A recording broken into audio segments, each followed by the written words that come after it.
tudo bem? Bom, vamos dar início aí à resolução das questões selecionadas para o Bora Vencer, né? A primeira edição do Bora Vencer, que a gente ficou de trazer aqui para vocês a resolução e cá estamos. Negócio seguinte, já combinando como é que vai ser o esquema dos vídeos. A gente vai colocar o enunciado da questão tudo bonitinho aí na tela para você poder acompanhar.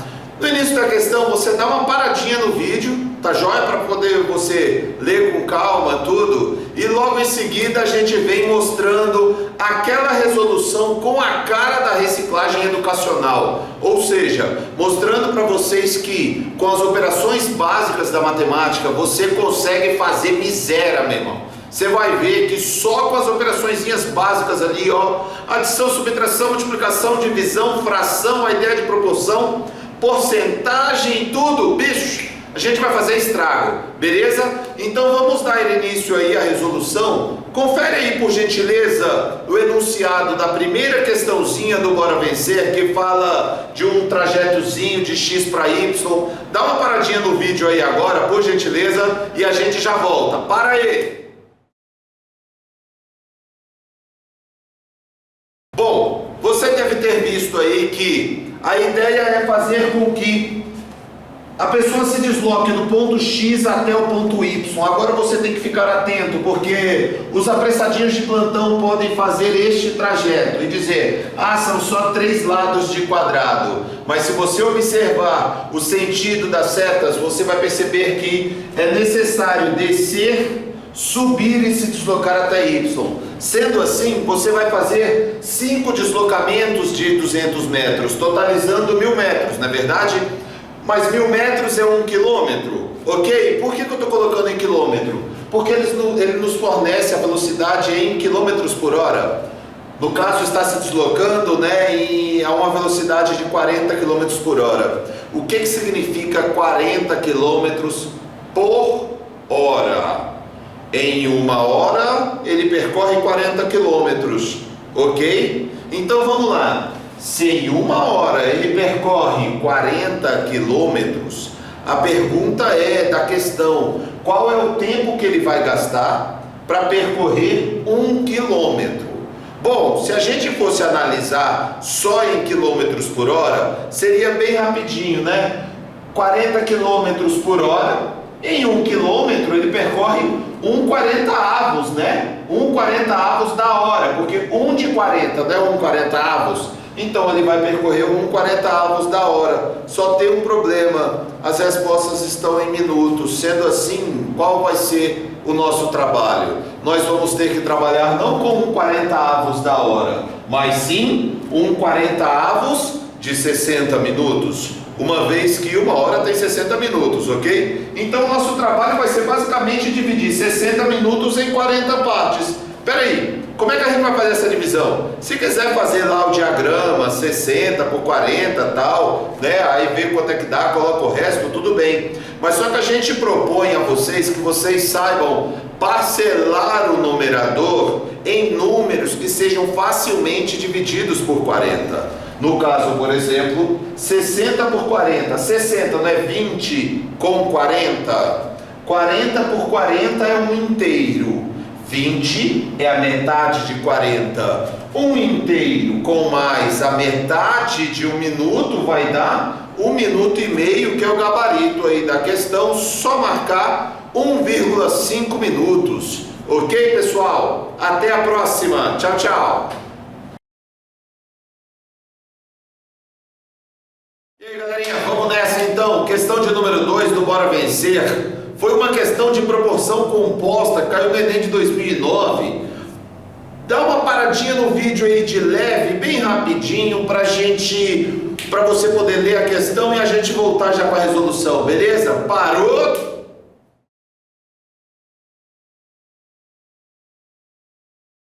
Pronto, voltamos. O negócio é o seguinte, se liga.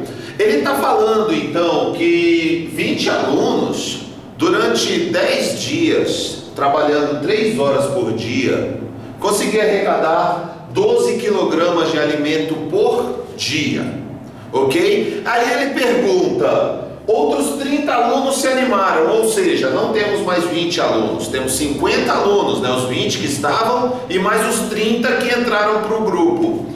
Obviamente isso aqui já vai gerar um aumento na arrecadação diária, concorda? Né? Mantendo o aproveitamento, mantendo o rendimento de todo aluno, isso já vai gerar um aumento. Aumento de quanto? Não sei ainda. Depois, além de ter o aumento na quantidade de pessoas, a gente ainda tem um aumento na quantidade de horas por dia. Eles trabalhavam só 3 horas por dia, agora passaram a trabalhar 4 horas por dia. A pergunta é, com essas duas alterações, o que será que vai acontecer na arrecadação diária? Vamos dar uma olhadinha aqui. Olha só, devido ao fato de ter aumentado de 20 para 50, vamos tentar fazer conta mentalmente. Dobra o 20, não já dá 40? Agora, de 40 para 50, não tem que aumentar 10? 10 de 20 não é a metade? Então, o que a gente faz de 20 para 50? A gente dobrou e acrescentou a metade, ok? Dobrou e acrescentou a metade. Dobra mais a metade. Agora, de 3 para 4, aumentou 1. 1 de 3. Ou seja, aumentou 1/3. Eu pergunto, o que vai acontecer com a arrecadação diária? Se só tivesse um aumento no número de alunos, o que aconteceria com a arrecadação diária? Ia dobrar e aumentar a metade, ok? Ia dobrar e aumentar a metade. Por favor, se eles arrecadavam 12 quilogramas, dobra, 24. Agora aumenta a metade de 12. Quanto que é a metade de 12? 6. 24 com 6 vai dar quanto? 30. Pera, se só tivesse um aumento no número de alunos, o 12 ia aumentar para 30, é ou não é? Só tem um detalhe, não teve um aumento ainda de 1/3 na quantidade de horas diária? Então isso daí não ia gerar um aumento de 1/3 na arrecadação? Mas ele não está tendo uma arrecadação diária de 30 quilogramas, já devido ao fato do número de alunos? Agora pega esses 30 quilogramas e ainda aumenta mais 1/3. 1/3 de 30 vai ser 10. 30 com 10 vai dar 40. Sendo assim, qual é a arrecadação diária nesta nova situação? Eles deixaram de arrecadar 12 quilogramas e passaram a arrecadar 40 quilogramas. Para a gente descobrir, ele quer saber a arrecadação diária? Não, ele quer saber a arrecadação ao final dos 30 dias. Então pensa comigo, durante 10 dias arrecadando 12 quilogramas, vocês concordam que foram arrecadados 10 vezes 12, totalizando 120 quilogramas? E depois, durante 20 dias, arrecadando 40 quilogramas, foram arrecadados 800 quilogramas. Sendo assim, qual vai ser a arrecadação total? Resposta: 920 quilogramas de alimento arrecadados durante esta campanha. Ok? Existem outras formas de se resolver problemas desta natureza, sem dúvida alguma. Você já deve conhecer a brincadeirinha de setinha para cima, setinha para baixo, sai multiplicando todo mundo. Se não conhece ainda, a gente pode vir a falar, mas só que aí nos nossos cursos. Beleza? Aqui o objetivo é resolver as questões, mostrando que se você tem percepção com os números, se você tem habilidade com os números, se você tem o hábito de efetuar cálculos mentais, você pode perceber as proporções que existem entre as grandezas e a partir disso, fazendo uma análise não muito complexa, utilizando números do nosso dia a dia, números inteiros até a ideia de metade, coisa desse tipo, a gente consegue matar a questãozinha. Beleza? Galera, até a próxima. Fui!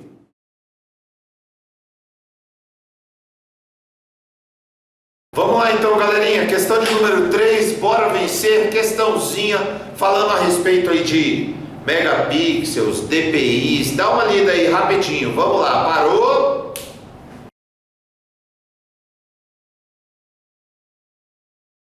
Bom, pessoal, você deve ter conferido aí no enunciado que a questão fala de DPI, megapixels, né? Todo mundo sabe o que é isso, sabe vírgula, né? A gente sabe tirar foto. Pois é, vamos agora aprender a calcular como é que funciona esse esquema e descobrir qual o tamanho da foto, né? Quantos megas que ocupa a foto, de acordo com a qualidade. Você compra um celular de 8 megapixels, 10 megapixels, sei lá quantos megapixels. O negócio é o seguinte: o que significa o tal do 300 dpi, que é a impressão lá na sua impressora, como é que ela imprime lá a sua fotinha?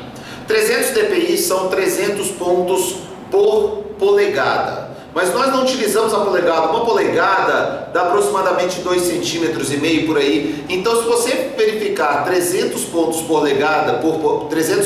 polegada, isso dá aproximadamente 120 pontos por centímetro. Então, imagina uma linha com 15 centímetros de comprimento, sendo que em cada centímetro tem 120 pontos. Sendo assim, a quantidade de pontos que você vai ter em cada linha vertical vai ser 15 vezes 120 pontos. E em cada linha horizontal, 20 vezes 120 pontos. Sendo assim, a quantidade de pontos total que você vai ter na sua foto vai ser de 20 vezes 120, que é a quantidade de pontinhos que tem na horizontal, multiplicado por 15 vezes 120, que é a quantidade de pontinhos que você vai ter em cada uma das linhas verticais. Então, o grande problema é fazer esta multiplicação.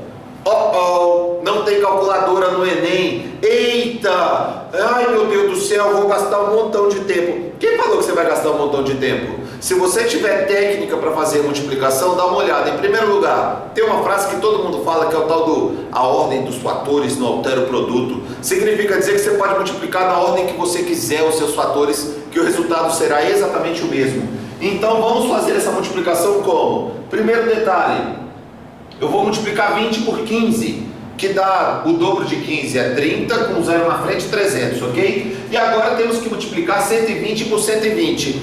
12 vezes 12, para quem faz conta de uma forma mais rápida, 12 vezes 12, 144. Se tem dificuldade, não decorou que 12 vezes 12 é 144, o 12 10 vezes é 120. O 12 mais 2 vezes não dá 24? 120 com 24, 144, ok? Com 2 zerinhos na frente. Então o cálculo que nós temos que fazer vai ser 300 multiplicado por 14.400. Percebam aqui nas cores, eu deixei o 100 vezes 100 quietinho aqui no cantinho. E o trabalho que nós vamos ter que fazer é 3 vezes 144. O triplo de 100 é 300, o triplo de 40 é 120, o triplo de 4 é 12. 300 com 120 com 12 vai dar 432. 432 com aqueles 4 zeros lá, lembra? Então vai dar o quê? 4.320.000 pixels.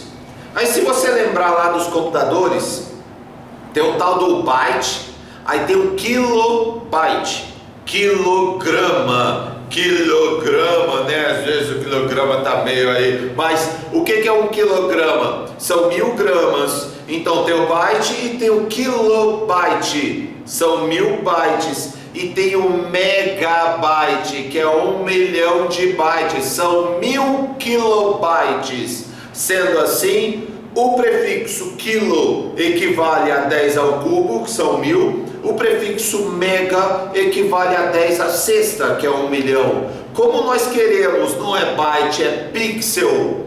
Ele quer saber quantos megapixels vai ter a sua foto. Nós descobrimos que vai ter 4.320.000 pixels. Para descobrir quantos megapixels isso dá, fazendo uma divisãozinha por 10 à sexta, 4,32 megapixels. Cá entre nós, né? Você viu 432, já dá para... Você já começou a sentir o cheirinho do gabarito da questão, foi ou não foi? Beleza? Só tem uma coisa, reforçando, o Enem não quer saber quem sabe mais, o Enem quer saber quem consegue fazer mais coisa no tempo que ele fornece. Sendo assim, vocês hão de concordar conosco que é importante que você tenha uma certa agilidade. Essa agilidade você só vai adquirir como? Treinando, bicho, não tem jeito. É treinando mesmo, fazendo cálculo de cabeça. Confere aí que nas outras questões vocês vão perceber que a pegada é bem semelhante. Você vai ver como com operações básicas você consegue resolver muita coisa. Até a próxima, galera. Fui!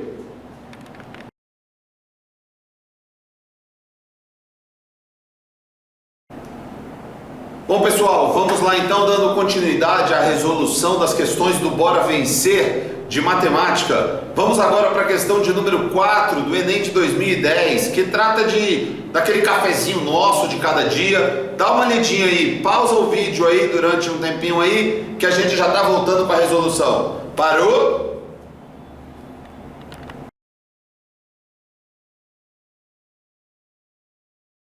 Bom, pessoal, você conferiu aí que ele fornece alguns dados dizendo que no ano passado, né, ou seja, no ano de 2009, essa questão é de 2010, dizendo que no ano de 2009 o consumo foi de 331 bilhões de xícaras de café. E diz que de 2009 para 2010 houve um aumento de 1/5 no consumo. Sendo assim, este aumento vai ser de 1/5 de 331, ou seja, o valor final, o consumo final em 2010 vai ser dos 331 bilhões de xícaras com um acréscimo de 1/5 de 331 bilhões. Sendo assim, o nosso primeiro problema é calcular quanto que dá 1/5 de 331.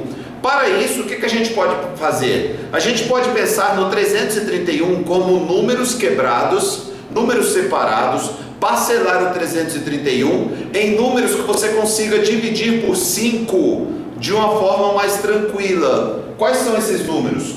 1/5 de 300, 30 por 5 é 6, então 300 por 5 é 60, então 1/5 de 300 são 60 bilhões de xícaras, e 1/5 de 31, 1/5 de 30 é 6, então vai dar 6 e uns quebradinhos. Por que eu estou falando em uns quebradinhos e não estou trabalhando com o valor exato? Se você olhar nas alternativas, você vai perceber que os valores são relativamente espaçados. Então trabalhe também com as alternativas que a questão oferece. Não é calcular o valor exato, você tem que matar a questão. Então você tem que ter uma noção do resultado final. Sendo assim, vai ser de 331 com um acréscimo de 66 bilhões de xícaras. 331 com 66 vai dar 397 bilhões de xícaras. Este será o consumo no ano de 2010. Agora nós temos um segundo problema. Esta quantidade, ela está dada em quantidade de xícaras e não em quantidade de litros. E aí ele fornece uma informação muito importante.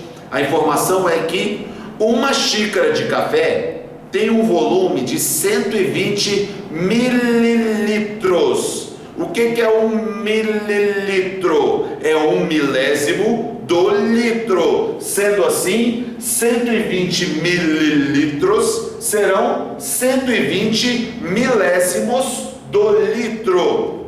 Mas 120 milésimos não vai dar 0,12, ou seja, 0,12 do litro. O que é 0,12 em notação percentual? Não dá 12%. Sendo assim, o nosso problema consiste em calcular quanto que vai equivaler 12% de 397. Mais uma vez, vamos utilizar uma aproximação, porque se você perceber novamente, os valores das alternativas têm um espaçamento considerável. Então você tem que ter uma noção do valor aproximado do resultado e não o valor exato. A gente não tem calculadora na prova, então a gente tem que agilizar o nosso raciocínio. Sendo assim, 12% de 397, 10% vai dar 39,7, perdão.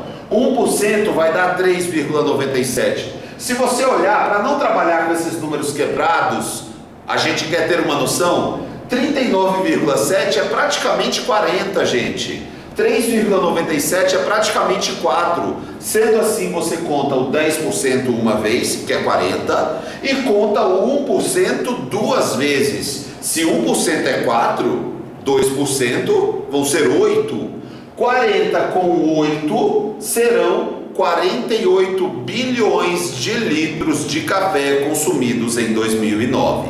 Percebam que a gente ficou trazendo para o problema estratégias para fazer os cálculos de uma forma menos sofrida, de uma forma que podemos dizer nós gastaríamos um pouco menos de neurônios para não ficar tão cansativa a prova. Então não é importante apenas chegar no resultado. O importante é você chegar no resultado da forma menos trabalhosa possível, porque trata-se de uma prova muito extensa. Então quanto menos você se desgastar nos problemas comuns, como por exemplo esse aqui que envolve divisão, você pode ter um pensamento de porcentagem. Se você fosse fazer uma regra de 3, você fatalmente iria fazer multiplicações com números muito maiores do que estes, para depois fazer uma divisão. Então aquela coisa, você gosta de fazer conta com número grande ou com número pequeno?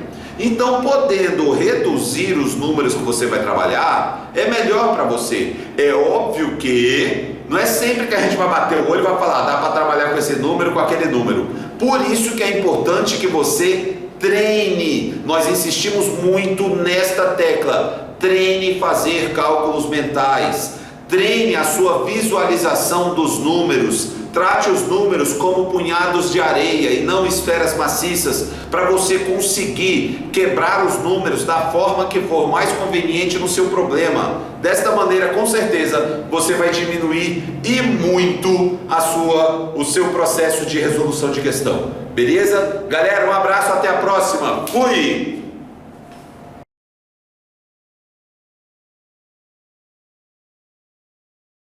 Olá galerinha, vamos resolver a questão número 5 da lista do Bora Vencer. É uma questão do Enem de 2001. Dá um pause aí no vídeo para você ler o enunciado.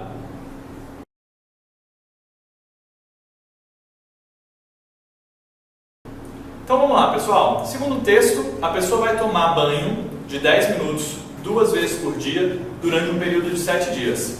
Num chuveiro que gasta 4,8 kW por hora. Então vamos lá. 4,8 kW por hora eu posso entender da seguinte maneira: a cada 1 hora serão consumidos 4,8 kW, tudo bem? Agora olha só, fazendo a continha aí do tempo total de banho, são 10 minutos, 2 vezes 7 dias, 2 vezes 7, 14 vezes 10, 140 minutos, beleza? O que eu tenho que trabalhar na minha cabeça? São 140 minutos de banho e eu sei que consome-se 4,8 kW para cada hora. Eu posso fazer uma manipulação aqui para entender isso aqui de uma forma diferente. 1 hora não tem 60 minutos? Então eu posso ler esse dado como 4,8 kW a cada 60 minutos. O meu tempo total é de 140 minutos. Então o que eu posso fazer? Em 140 minutos eu vou ter 60 minutos uma vez, outra vez, dando 120 minutos, restando ainda 20 minutos. E o que eu posso entender? Não são 4,8 kW para cada 60 minutos? Então, esses 60 minutos vão me dar 4,8 de consumo, kW. Aqui eu vou ter 4,8 novamente. E aí fica a pergunta, quanto que eu vou ter em 20 minutos? Ora, eu tenho essa informação, 4,8 para cada 60.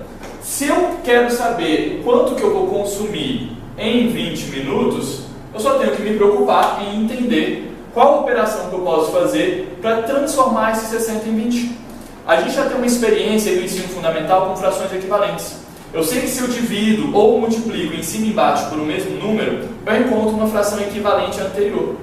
Neste caso, eu vou dividir por 3 os 60 para encontrar 20. Então, se eu pegar o 4,8 e dividir por 3, eu encontro a quantidade de quilowatts consumidas em 20 minutos, tudo bem?